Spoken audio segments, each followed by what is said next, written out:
กับทักทายสบายดีและสวัสดีพี่น้อง FC พังลาวและพังไทยเนาะหรือว่าพัง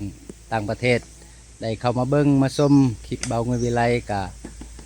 อย่าลืมกดไลค์กดแชร์กดติดตามมื้อนี้กะออกมากดมันทุกคน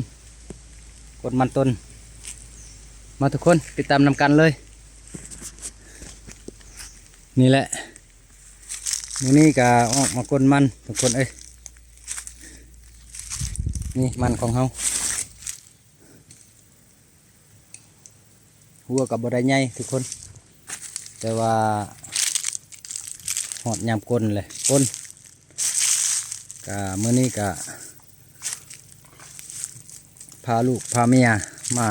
กลมันทุกคนเอ้ยนี่แหละมันเอาทุกคนเลยหกหลายปีนี้เสียหญ้าบ่ทันนี่แหละมื้อนี้ก็จักสิได้ซำใดก็ยังบ่ฮู้ทุกคนเอ้ยแต่ว่ามันเดี๋ยวนี้ก็ราคาโลละพันกีบแต่ว่าอยู่บ้านพี่น้องราคาเท่าใดก็คอมเมนต์มาเด้อทุกคนเอ้ยส่งกำลังใจให้เพื่อหักกันซึ่งกันหักกันและกันเนาะเอานี่แหละนี่แม่นี่ลูกชายก้นกันมันหยากหน่อยนึงทุกคนเอ้ยดินแข็งแล้วก็ได้ขุดอีกกับบริง่ายนี่แหละหากาเริ่มต้นมือนี้แหละทุกคนเอ้ยเริ่มขุดมือนี้แหละเป่างุ้ยกับบุยักก้นแต่ว่าอีต้นยางแน่นี่ต้นยางของเฮานี่มันต้นงำทุกคนเอ้ยแล้วก็บ่ใหญ่จักเทื่อ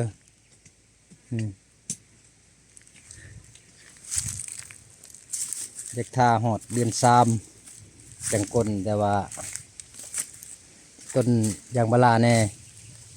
ยางบาลากะมันต้นงำกับบ่อยากใหญ่นี่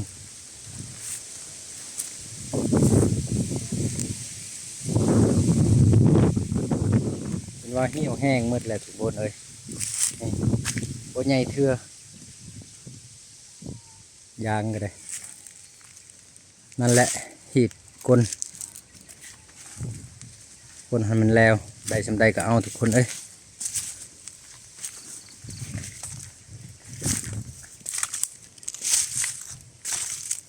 นี่แหละมันของเราหากะมาหอดทุกคนเอ้ย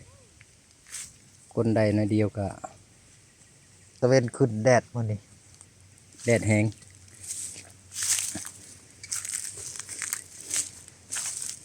นี่แหละมันกะบ่ได้ใส่ปุ๋ยทุกคนเลยธรรมศาสตร์เลยใส่ปุ๋ยก็ดีคือกันแต่ว่าเฮาบ่มีทุนปลูกธรรมศาสตร์เลยกับบ่ได้ไทยอีกทุกคนเลยปลูกไปเลยไทยกับบ่มีทุนจ้างรถพอร์ตเขาเจ้าปลูกแบบธรรมศาสตร์นี่แหละหมดครอบครัวเลยมื้อนี้ออกมากลมัน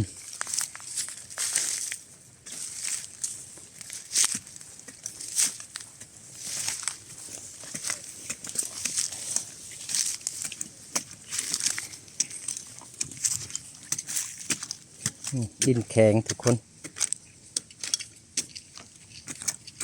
หมดเลยหมดครอบครัวเลยพุ่นทั้งเด็กหน่อยทั้งผู้ใหญ่ทั้งพ่อทั้งแม่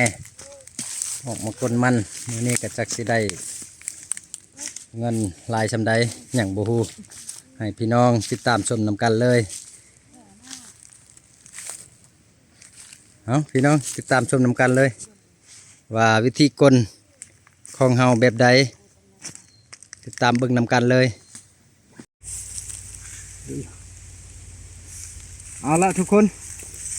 นี่วิธีกลนี่ของเฮาโอ้ทุกคนเลยดินแข็ง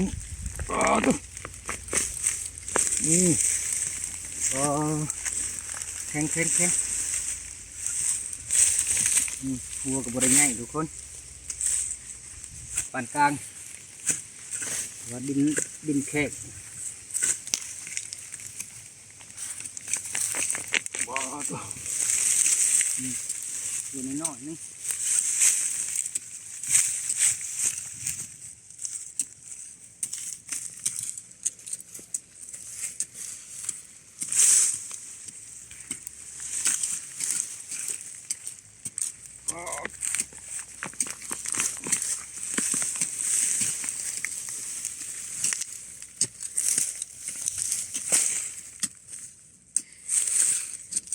นี่แหละทุกคนเอ้ยแข็งแข็ง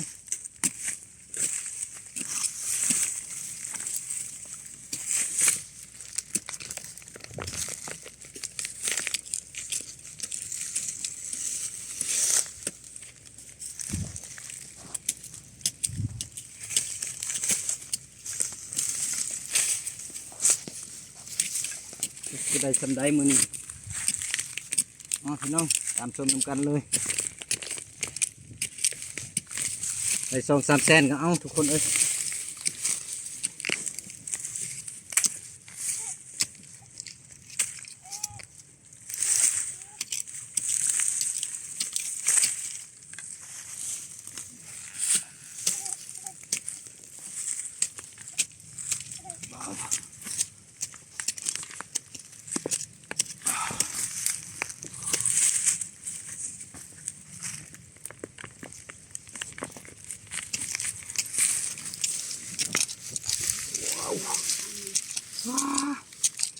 แข็งแข็งแข็งเอาตัวน้องเอ้ยโอ้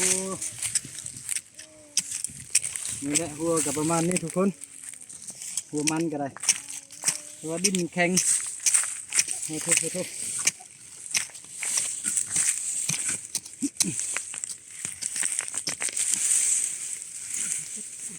มีหัวใหญ่มีหัวน้อยทุกคนเลย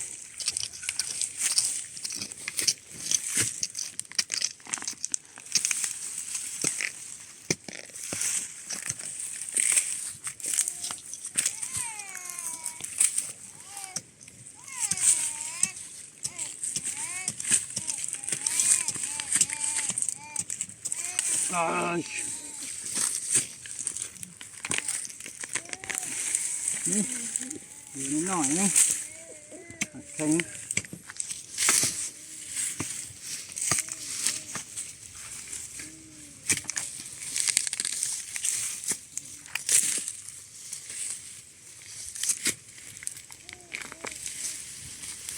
นี่แหละงัดแบบนี้แหละทุกคนเลยวิธีของเฮากับแบบนี้แหละเอาเล็กนี่งัดทุกคน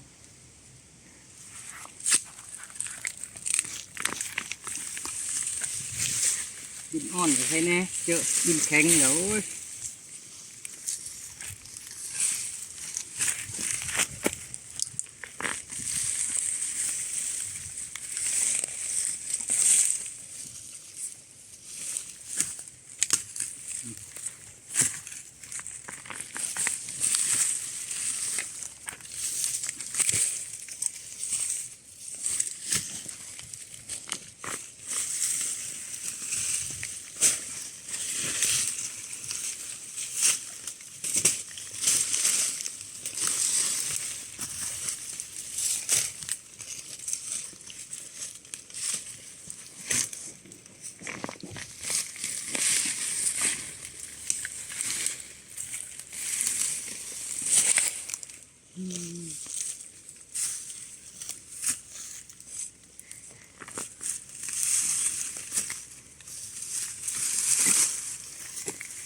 ตัวนี่แหละทุกคนเลย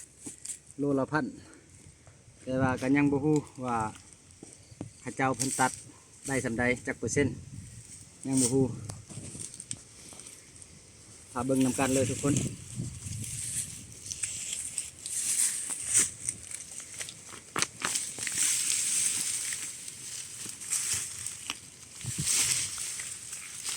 ราคา1,000ยังตัดเปอร์เซ็นต์พี่น้องเอ้ย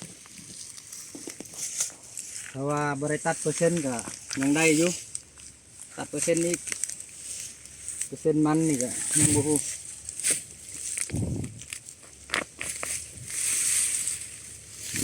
แต่ว่ามันนี่อายุ7 เดือนทุกคนเลย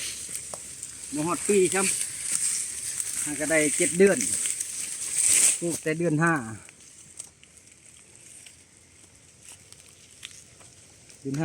เดือน 5เดือน 6เดือน 7เดือน 8เดือน 9เดือน 10 11พอดี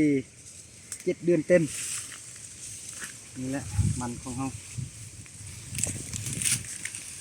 7 เดือนก็อันนี้แหละง่ายทุกคนเลย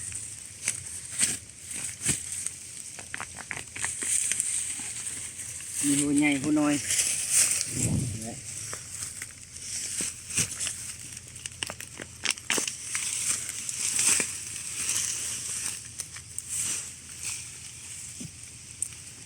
เป็นลิเป็นนี่ไปขุดอีก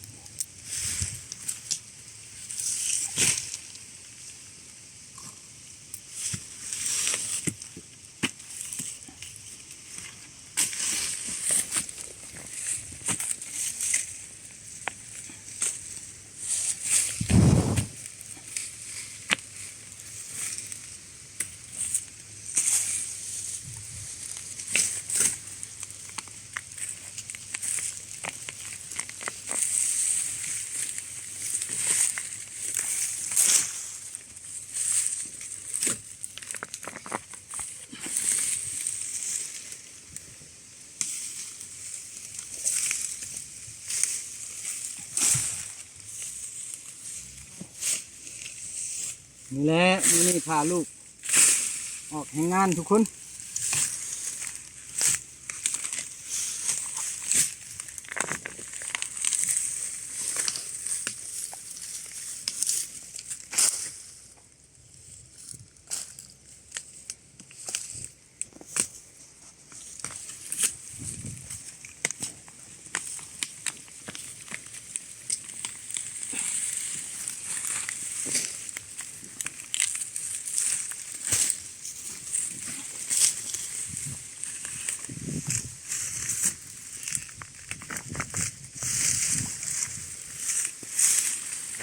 ว่าโอเคแล้วมันอายุ7 เดือนได้ทำนี่ทุกคนว่าสุดยอดแล้วถือว่างามปีนี้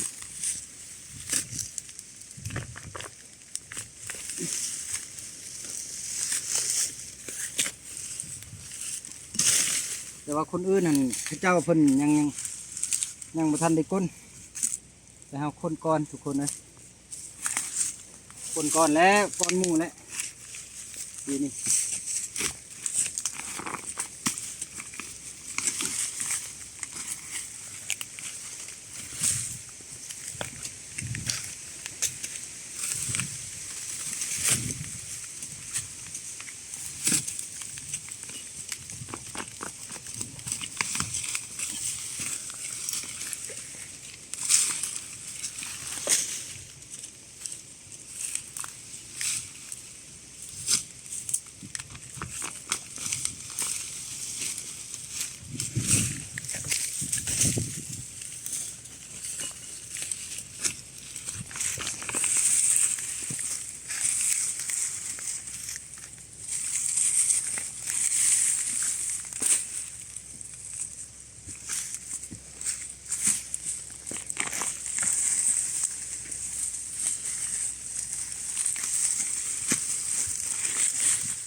เอาละทุกคน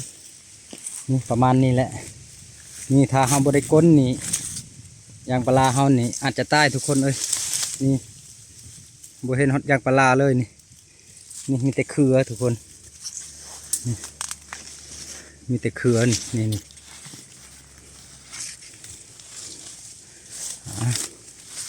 เอาทุกคนติดตามนำกันเลยว่าสิได้สำได้มือนี่